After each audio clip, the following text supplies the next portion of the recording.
Mga debate natong gipangita muna atong pasyon ng debate.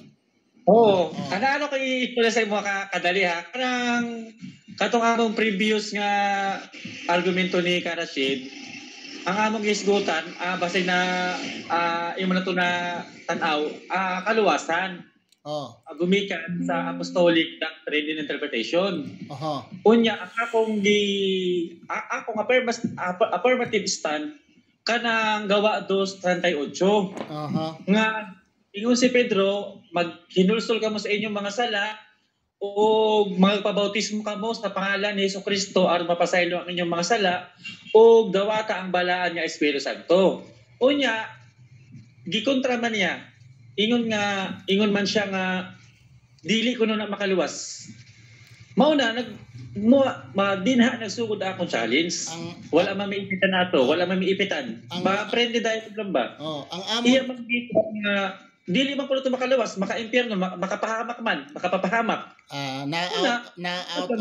Out of context ang pagkasabot niya. Kay una kanang ingon bro nga maghinulsol ka, mao gid na foundation sa Islam. Nga ingon gani ang Allah nga maskin sa hadith qudsi, ang kasalanan ninyo ning abot sinto sa langit, ang inyong kasalanan as big as the earth, if you only repent and come to me, I will forgive you. Ingon ang Allah. So forgiveness is the basis for Islam for salvation. Another thing, kung punta tayo sa Biblia, si Haring David, ngawat og asawa, nagbasol siya, nagsisi siya, gipasaylo siya. Sa Ninive, si Jonah, katong mga tao sa Ninive, nagbasol, naghinulsol, gipasaylo sila. So, biblically and Quranically, ang repentance is the foundation of every faith. Ang repentance.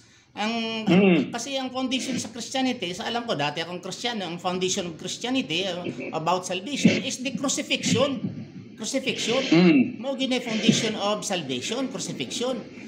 Nagpabautismo, this is argumentable nga yan ang miskan ang bautismo, kasi ang bautismo diin ba ang insaktong bautismo?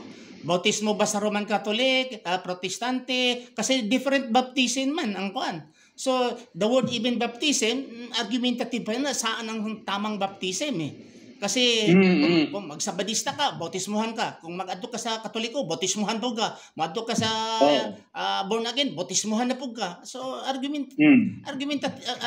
kanang debatable pa kay kanang word lang baptism.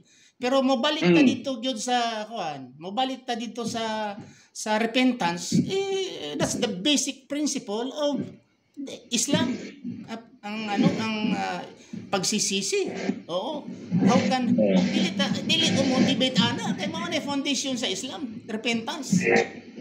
Oo. Sakto nang imo ha.